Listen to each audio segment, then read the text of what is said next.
قالت خلوا فی امم قد خلت من قبلکم من الجن والانس، کہا جائے گا کہ اچھا داخل ہو جاؤ ان امتوں میں جو تم سے پہلے گزر چکی ہیں جنوں اور انسانوں میں سے، نار میں، آگ میں، یعنی ایک ایک قوم کا حساب ہوتا جائے گا اور وہ جہنم کے اندر جھونکے جاتے رہیں گے. پہلی نسل گئی، پھر اس کے بعد دوسری آئی، دوسری گئی، تیسری آئی.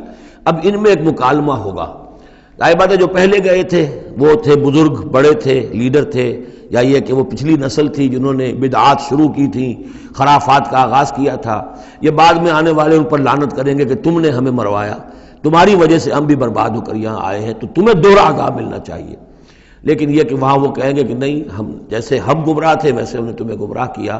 تو یہ مکالمہ ہوگا. اور یہ نوٹ کر لیجئے، یہ جو میں نے عرض کیا تھا کہ اس سورہ مبارکہ میں ایام اللہ جو ہے یہ اس کا مین تھیم ہے. تو ایام اللہ کو یوں سمجھیے کہ ایک تو انسانی تخلیق کے اعتبار سے، ایک تو وہ ازل ہے جبکہ آدم کی تخلیق ہوئی، قصہ آدم و ابلیس ہوا، یہاں سے تو ہمارا وہ وقت جو ہے وہ شروع ہوتا ہے. اور جنت اور دوزخ میں پہنچ کر گویا کہ وہ ایک دور ختم ہوتا ہے، وہ آخری بات ہے. یہ ہے انتہا اور ابتدا. اس کے مابین ہے کہ جو انبیاء آئے، رسول آئے، ان کی داستانیں ہیں، ان کے حالات ہیں، ان کے واقعات ہیں، قوم نوح اور قوم ہود اور قوم صالح. تو یہ یہاں پر ایسا کیا گیا کہ پہلے وہ تخلیق کا مرحلہ آدم کا، اور وہ قصہ آدم و ابلیس آ گیا اول. اب جو جہنم کا اور جنت کا تذکرہ آ رہا ہے اور ان کی آپس کی گفتگویں ہوں گی، اور کچھ لوگ ایسے بھی ہوں گے نہ جو جہنم میں ابھی گئے ہوں گے نہ جنت میں داخلہ ملا ہوگا، درمیان میں کہیں ہوں گے، صاحب اعراف ہوں گے، اصحاب اعراف، تو ان کا مکالمہ آ رہا ہے. یہ دونوں بگننگ اور اینڈ دکھا کر اور پھر سلسلہ شروع ہوگا انبیاء کرام اور رسولوں کے حالات کا.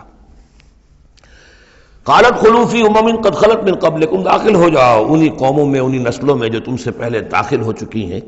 من الجن والانس فی النار، جنات بھی اور انسان بھی آگ میں. کلما دخلت امت لعنت اختہا، جب بھی کوئی امت داخل ہوگی تو وہ دوسری امت کو لعنت کرے گی. حتی اذا ادارکوا فیہا جمیعا، اور جب وہ سب کے سب اس میں گر چکیں گی، تمام کی تمام نسلیں اور امتیں. قالت اخراہم لاولاہم، تو بعد میں آنے والی کہے گی پہلی نسل سے، ربنا ہؤلاء اضلونا، اے اللہ ان بدبختوں نے ہمیں گمراہ کیا تھا. دنیا میں تو کہتے تھے کہ ہمارے آباء و اجداد ہیں، ہمارے اسلاف ہیں، ان کی ریتیں ہیں، ان کی روایتیں ہیں، ان کی چیزیں ہیں، کیسے چھیڑ دیں. لیکن یہاں پر کیا ہوگا؟ ربنا ہؤلاء اضلونا، ان لوگوں نے ہمیں برباد کیا، انہوں نے ہمیں گمراہ کیا. فآتہم عذابا ضعفا من النار، تو انہیں تو دگنا عذاب دے آگ میں سے. قال لکل ضعف، اللہ فرمائے گا نہیں، سب کے لیے دگنا ہے. جیسے یہ نے تم کو گمراہ کر کے آئے تھے، تم بھی اپنے بعد والوں کو گمراہ کر کے آئے ہو. تو یہ تو گویا کہ سلسلہ چل رہا ہے. تو اس لیے یہ کہ وہ تو ہر ایک کو سوچنا چاہیے تھا کہ اپنی عقل سے کام لیتا، ہم نے تمہیں عقل دی تھی، شعور دیا تھا، کیوں تم تقلید اعمیٰ کے اندر مبتلا رہے؟ آباء و اجداد کی تقلید ہو رہی ہے، اپنے لیڈروں کی تقلید ہو رہی ہے. تو یہ تقلید اعمیٰ کے لیے تمہیں میں نے آنکھیں دی تھی، تمہیں کان دیے تھے، تمہیں میں نے عقل دی تھی، تمہیں نیکی اور بدی کا شعور دیا تھا. ہر شخص جو ہے وہ ذمہ دار ہے. قال لکل ضعف، اللہ فرمائے گا سب کے لیے دوہرا ہے. ولکن لا تعلمون، لیکن تمہیں اس کا علم نہیں ہے. وقالت اولاہم لاخراہم، اب وہ کہیں گے پچھلے جو ہیں، جو پہلے والے تھے، بعد میں آنے والوں کو، فما کان لکم علینا من فضل، دیکھو نا، نہیں نا تمہیں کوئی، ہم پر کوئی فضیلت حاصل نہیں ہو سکی، تم نے خام خواہ ہم پر لعنت کی، لیکن اس سے کیا حاصل تمہیں کیا ہوا؟ ما کان لکم علینا من فضل فذوقوا العذاب بما کنتم تکسبون، اور اب چکھو مذاق عذاب کا اپنی کرتوتوں کے باعث. ان الذین کذبوا بآیاتنا واستکبروا عنہا، یقیناً وہ لوگ جنہوں نے ہماری آیات کو جھٹلایا اور استکبار پھر عنہا، اور بر بنائے تکبر ان کو رد کیا، اعراض کیا ان سے تکبر کی بنیاد پر. لا تفتح لہم ابواب السماء، ان کے لیے آسمان کے دروازے کبھی نہیں کھولے جائیں گے. یہ کچھ اشارات ہیں قرآن مجید میں جس سے معلوم ہوتا ہے کہ جہنم اسی زمین پر ہوگی، اور ابتدائی جنت بھی یہی ہوگی. ابتدائی نزل والی جنت جو ہے وہ بھی اسی زمین پر ہوگی، اور جہنم بھی اسی زمین پر ہوگی. اور کچھ ایسا سا تصور ہوتا ہے کہ جیسے زمین کو جب کھینچا جائے گا، وَإِذَا الْأَرْضُ مُدَّتْ، زمین کو جب کھینچا جائے گا تو جیسے ربڑ کی کربج کی کوئی گیند ہو اس کو کھینچے تو آپ کو معلوم ہے کہ جو جہاں سے وہ زیادہ موٹی ہے وہ پچک جائے گی. جب وہ پچکے گی تو اس کے اندر جو لاوا ہے، اس وقت بھی زمین کے پیٹ میں بھرا ہوا ہے وہ لاوا، وہ ظاہر ہو جائے گا اور وہ جہنم ہوگی. واللہ عالم، یہ کچھ اندازے ہوتے ہیں بعض اشارات سے، اس لیے کہ فیصلہ جو ہے میدان حشر یہی ہے. احادیث میں میدان عرفات جو ہے اسی کو کھول دیا جائے گا، وسیع کر دیا جائے گا، اور یہیں پر حشر ہونا ہے۔ وَجَاءَ رَبُّكَ وَالْمَلَكُ صَفًّا صَفًّا، اور پروردگار بھی شان اجلال کے ساتھ نزول فرمائیں گے اور فرشتے آئیں گے فوج در فوج، اور یہیں پر حساب کتاب ہوگا۔ ابتدائی مہمان نوازی بھی جو ہے وہ یہی ہوگی، لیکن پھر یہ کہ اہل جنت اپنے مراتب کے اعتبار سے اور اوپر کی جنتوں میں چڑھتے چلے جائیں گے۔ لیکن ظاہر بات ہے یہ لوگ جو ہیں یہ یہیں کہیں رہ جائیں گے۔ لا تفتح لهم ابواب السماء، ان کے لیے آسمان کے دروازے کھولے ہی نہیں جائیں گے۔ ولا يدخلون الجنت، اور وہ جنت میں داخل نہیں ہوں گے حتی یلج الجمل فی سم الخیاط، یہاں تک کہ اونٹ گزر جائے، گھس جائے سوئی کے ناکے میں۔ اسے کہتے ہیں تعلیق بالمحال۔ نہ یہ ممکن ہے کہ سوئی کا ناکہ اتنا بڑا ہو جائے کہ اونٹ گزر جائے، یا اونٹ اتنا چھوٹا ہو جائے کہ سوئی کے ناکے میں داخل ہو جائے، نہ ان کفار کے جنت میں داخل ہونے کا کوئی امکان ہے۔ اور یہ بات بھی نوٹ کیجئے کہ یہی بات اصل میں حضرت عیسیٰ علیہ السلام نے تنقید جو انہوں نے کی تھی کہ ایک دولت مند شخص ان کے پاس آیا، جیسے ہمارے ہاں بھی ہوتے ہیں جو دیندار ہیں، سیٹھ ہیں، اور وہ دین کے کام بھی کرتے ہیں۔ تو انہوں نے کہا کہ بتائیے آپ کی تعلیم کیا؟ کہ نماز پڑھو، روزہ رکھو۔ کرو نماز روزہ میں کرتا ہوں۔ اچھا اپنے غریبوں کے اپنے مال میں سے دو، یہ کرو وہ کرو، یہ بھی میں کرتا ہوں، آپ بتائیے اور کیا ہے؟ پھر آخر میں فرمایا حضرت مسیح نے، اچھا اپنی صلیب اٹھاؤ اور میرے ساتھ چلو۔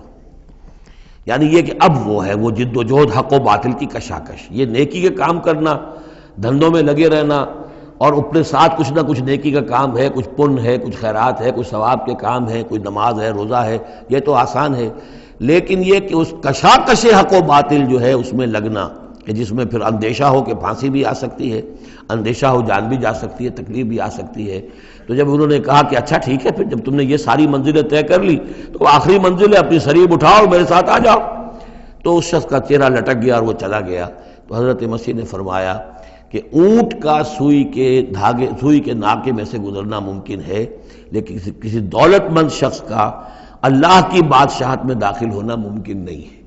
بہرحال میں اس وقت اسے کسی دلیل کے طور پر پیش نہیں کر رہا ہوں، لیکن میں نے صرف یہ کہ یہی جو ہے محاورہ جو قرآن مجید میں یہاں آیا ہے، حتیٰ یلج الجمل فی سم الخیاط، یہی ہے کہ جو حضرت عیسیٰ علیہ السلام نے استعمال کیا۔ وَكَذَلِكَ نَجْزِي الْمُجْرِمِينَ، اور اسی طرح ہم بدلہ دیتے ہیں مجرموں کو۔ لَهُم مِّن جَهَنَّمَ مِہَادٌ، ان کے لیے جہنم ہی کا ہوگا بچھونا، وَمِن فَوْقِهِمْ غَوَاشٍ، اور اسی کا اوڑھنا ہوگا، لحاف بھی اسی کا ہے آگ کا، اور اس کے گدے بھی۔ وَكَذَلِكَ نَجْزِي الظَّالِمِينَ، اور اسی طرح ہم ظالموں کو بدلہ دیں گے۔ وَالَّذِينَ آمَنُوا وَعَمِلُوا الصَّالِحَاتِ، اور وہ لوگ جو ایمان لائے اور جنہوں نے نیک عمل کیے، لَا نُكَلِّفُ نَفْسًا إِلَّا وُسْعَهَا، پھر آ گئی وہی بات، ہم کسی کو ذمہ دار نہیں ٹھہرائیں گے کسی جان کو مگر اس کی وسعت کے مطابق۔ محاسبہ ہوگا انڈیویجول، ہم نے کیا کیا کچھ اسے دیا تھا اس کے حساب سے ہم اس سے حساب لیں گے۔ اولئک اصحاب الجنہ، وہ ہوں گے جنت والے، ہم فیہا خالدون، اور اس میں رہیں گے ہمیشہ ہمیشہ۔ وَنَزَعْنَا مَا فِي صُدُورِهِم مِّن غِلٍّ، اور ہم نکال دیں گے جو کچھ ان کے سینوں میں ہوگا ایک دوسرے کی طرف سے کوئی میل۔ یعنی اہل ایمان بھی انسان ہوتے ہیں، شکوے شکایتیں ہو جاتی ہیں، دینی جماعتوں میں بھی کبھی کسی مامور کو امیر سے شکایت ہو گئی، کسی امیر کو مامور سے شکایت ہو گئی، کسی ایک رفیق کو دوسرے رفیق سے شکایت ہو، انسان ہے۔ اور یہ معاملہ جو ہے ایسا بھی ہوتا ہے، زائل بھی ہو جاتے ہیں، کچھ ایسی شکوے شکایتیں ہوتی ہیں کہ باقی رہتی ہیں، ختم نہیں ہوتی ہیں، ان کے اثرات جو ہیں وہ جذبات کچھ ایسے مجروح ہو جاتے ہیں کسی طریقے سے زائل نہیں ہوتے۔ لیکن فرمایا گیا ہے کئی مقامات پر یہ کہ اللہ تعالیٰ اہل جنت کو جنت میں داخل کرنے سے پہلے جو بھی اہل ایمان میں سے کسی کے لیے ان کے دل میں کوئی کدورت ہوگی، کوئی میل ہوگا، وہ نکال دے گا، تاکہ اب جنت میں داخل ہونے والے سب سررن اخوانن علی سرر متقابلین، بالکل بھائیوں کی طریقے سے صاف دل ہو کر ایک دوسرے کے سامنے رو در رو ہو کر بیٹھیں گے، اور ان کے اندر کوئی غل نہیں رہے گا۔ یہی دعا بھی ہے جو ہمیں تلقین کی گئی ہے، اللہم اغفر لنا ولاخواننا الذین سبقونا بالایمان ولا تجعل فی قلوبنا غلا للذین آمنوا ربنا انک رؤوف رحیم۔ پروردگار اہل ایمان میں سے کسی کے لیے بھی ہمارے دل میں غل اور میل یا کدورت یہ باقی نہ رہنے دے، تو اپنے فضل و کرم سے دھو دے۔ وَنَزَعْنَا مَا فِي صُدُورِهِم مِّن غِلٍّ، بلکہ ان آیات پر حضرت علی کا یہ قول بھی ہے رضی اللہ تعالی عنہ کہ سورہ ہجر کی آیت کے ضمن میں خاص طور پر آتا ہے شان نزول میں تو انہوں نے فرمایا کہ یہ میرے اور معاویہ کے کا ذکر ہے جو یہاں ہو رہا ہے۔ ظاہر بات ہے جنگیں ہوئی ہیں حضرت علی رضی اللہ عنہ اور حضرت معاویہ رضی اللہ عنہ، تو کتنی کچھ ہو گئی ہوگی شکایت ایک دوسرے سے۔ تو یہ آیتیں ہمارے لیے ہیں کہ اللہ تعالی ہمیں دونوں کو جنت میں داخل کرے گا تو ہمارے دلوں سے یہ کدورتیں جو ہے وہ نکال دے گا۔ وقالوا الحمد للہ الذی ہدانا لہذا، اور وہ کہیں گے کل شکر ہے اور کل تعریف ہے اس اللہ کی جس نے ہمیں یہاں تک پہنچایا۔ وما كنا لنهتدي لولا ان هدانا اللہ، اور محض اپنے زور بازو سے ہم یہاں تک نہیں پہنچ سکتے تھے اگر اللہ ہی نے ہمیں نہ پہنچا دیا ہوتا۔ لقد جاءت رسل ربنا بالحق، یقیناً ہمارے رب کے پروردگار کے جو بندے آئے تھے رسول بن کر وہ حق کے ساتھ آئے تھے۔ وَنُودُوا، اور تب انہیں ندا کی جائے گی، پکارا جائے گا، ان تلکم الجنۃ اورثتموها بما کنتم تعملون، اب یہ وہ جنت ہے جو جس کے تم وارث بنا دیے گئے ہو تمہارے اعمال کی وجہ سے۔ بندے کا کام یہ ہے کہ وہ یہ کہے گا اے اللہ میں اس لائق نہیں تھا، میرے اعمال ایسے نہیں تھے، میں اپنے اعمال کے بل پر کبھی بھی نہیں اس کا مستحق ہو سکتا تھا، یہ سارا تیرا فضل ہے، تیرا کرم ہے، تیری عطا ہے، تیری دین ہے۔ اللہ فرمائے گا نہیں میرے بندے، تو نے محنت کی تھی، کوشش کی تھی، ایثار کیا تھا، تو نے حق کا راستہ چوز کیا تھا، تو نے کبھی نقصان بھی برداشت کیا تھا حق کے لیے اور باطل کا مقابلہ کرنے میں تکالیف بھی جھیلی تھی۔ تو بندہ جو ہے وہ کہے گا نہیں پروردگار یہ سب تیرا فضل ہے، اور اللہ کہے گا یہ تمہارے اعمال کی وجہ سے۔ دونوں جزوی طور پر حقیقتیں ہیں، یہ دونوں چیزیں ہیں مل کر ایک بات کو مکمل کرتی ہیں۔ ہم ارادہ کرتے ہیں کام کا، اللہ تعالیٰ اس کام کی توفیق دے دیتا ہے، ارادہ ہی نہ کرے تو توفیق نہیں ہوگی، اور محض اپنے ارادے سے ہم کچھ نہیں کر سکیں گے جب تک کہ اللہ کی طرف سے توفیق اور تیسیر نہ ہو جائے۔ وَنَادَىٰ أَصْحَابُ الْجَنَّةِ أَصْحَابَ النَّارِ، اور جنتی لوگ پکار کر کہیں گے جہنمیوں سے ان قد وجدنا ما وعدنا ربنا حقا، ہم نے تو پا لیا جو کچھ کہ ہمارے رب نے ہم سے وعدہ کیا تھا کہ وہ سچ نکلا، صحیح نکلا، جن نعمتوں کا ہم سے وعدہ کیا تھا وہ ہمیں مل گئیں۔ فَهَلْ وَجَدْتُم مَّا وَعَدَ رَبُّكُمْ حَقًّا، تم نے بھی کیا سچا پا لیا اللہ کا وعدہ جو اللہ نے تم سے وعدہ کیا تھا، وہ ساری چیزیں تمہیں مل گئیں؟ قالوا نعم، وہ کہیں گے جی ہاں، ہمارے ساتھ بھی جو وعدے تھے، جو وعیدیں تھیں، جو دھمکیاں تھیں، جو عذاب کی مختلف شکلیں تھیں، وہ سب ہیں جن میں ہم اس وقت گرے ہوئے ہیں۔ فَأَذَّنَ مُؤَذِّنٌ بَيْنَهُمْ، تو پکارے گا کوئی پکارنے والا ان کے مابین، اللعنۃ اللہ علی الظالمین، کہ اللہ کی لعنت ہے ظالموں پر۔ الذین یصدون عن سبیل اللہ ویبغونها عوجا، وہ لوگ کہ جو روکتے بھی تھے اور رکتے بھی تھے اللہ کے راستے سے، اور اس راستے میں کجی نکالتے تھے کہ اگر دیکھ لیا کسی شخص کے بارے میں کہ اس کا رجحان ہو گیا ہے کہ وہ محمد صلی اللہ علیہ وسلم کی باتیں توجہ سے سننے لگا ہے، تو اس کو ورگلانے کے درپے ہو جانا، اس کے لیے طرح طرح کی جو ہے پریشانیاں پیدا کرنا۔ وَهُمْ بِالْآخِرَةِ کافرون، اور یہ لوگ کافرت کے منکر تھے۔ وَبَيْنَهُمَا حِجَابٌ، اب یہ گفتگو تو ہو رہی ہوگی جنت اور دوزخ والوں کے مابین، ان دونوں کے مابین ایک پردہ ہوگا، ایک فصیل حائل ہوگی۔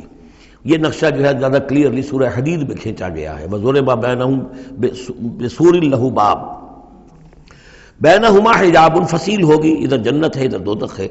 وَعَلَى الْأَعْرَافِ رِجَالٌ، اور عرف کہتے ہیں جو فصیلوں کے اوپر بنی ہوتی ہیں، جھروکے سے بنے ہوتے ہیں جہاں سے کہ جھانک کر دیکھتے ہیں، تو اس طرح آپ نے فصیلوں کے اوپر دیکھے ہوں گے، وہ تو اعراف ہوں گے۔ رجال یعرفون کلا بسیماہم، وہ لوگ ہوں گے جو سب کو پہچانتے ہوں گے، جہنمیوں کو بھی پہچانتے ہوں گے اور دوزخیوں کو بھی پہچانتے ہوں گے۔ اس لیے کہ یہ کون ہوں گے؟ یہ بین کے لوگ تھے جن میں کچھ نیکی بھی تھی، بدی بھی تھی، نہ یکسو ہوئے تھے ادھر نہ یکسو ہوئے تھے ادھر، تو کچھ نیکیاں کچھ بدیاں انہوں نے جمع کر لی تھیں، اور ان کے اعمال جو ہے وہ برابر ہو گئے، بدی اور نیکی کے اعمال جو ہے وہ برابر ہو گئے۔ تو اس حوالے سے ان کو ابھی درمیان میں روک لیا گیا ہے کہ نہ وہ جہنم میں جھونکے گئے نہ جنت میں داخل ہوئے۔ اور یہ وہ لوگ ہیں، ظاہر بات ہے کہ جو پھر جب بین کے لوگ تھے کچھ تو پہچانتے تھے ادھر سے کفار کو بھی ادھر سے اہل ایمان کو بھی، تو یعرفون کلا بسیماہم، وہ سب جانتے تھے پہچانتے تھے، ان کو بھی جو جنت میں ہے ان کو بھی جو دوزخ میں ہے۔ ونادوا اصحاب الجنت، اب وہ پکاریں گے جنت والوں کو، ان سلام علیکم، سلام ہو آپ پر، سلامتی ہے آپ پر، لم يدخلوها، وہ اس میں ابھی داخل نہیں ہوئے، وہم یطمعون، اور اس کی بڑی طمع ہوگی کاش کہ اللہ ہمیں بھی جلدی سے داخل کر دے۔ وَإِذَا صُرِفَتْ أَبْصَارُهُمْ تِلْقَاءَ أَصْحَابِ النَّارِ، اور جب ان کے ذرا چہرے جو ہے پھیر دیے جائیں گے، ان کی نگاہیں جو ہیں وہ ادھر پھیر دی جائیں گی کہ ذرا جہنمیوں کو بھی مشاہدہ کر لو۔ وَإِذَا صُرِفَتْ أَبْصَارُهُمْ تِلْقَاءَ أَصْحَابِ النَّارِ قَالُوا رَبَّنَا لَا تَجْعَلْنَا مَعَ الْقَوْمِ الظَّالِمِينَ۔ اس وقت وہ کہیں گے پروردگار ہمیں ان ظالموں کے ساتھ شامل نہ کر دیجو، کیونکہ ابھی بین ہے، بین الخوف والرجا، تو انہیں امید بھی ہے، یطمعون بھی ہے، لیکن اندیشہ بھی ہے، تو یہ کہ بیچ میں چونکہ لٹکے ہوئے ہیں اس لیے ادھر دیکھتے ہیں تو انہیں سلام کرتے ہیں، اور یہ کہ دل میں ان کے امنگیں جاگ جاتی ہیں، تمنائیں جاگ جاتی ہیں کہ اللہ ہمیں بھی ان کے ساتھ شامل کر دے، اور ادھر دیکھتے ہیں تو کہتے ہیں ربنا لا تجعلنا مع القوم الظالمین۔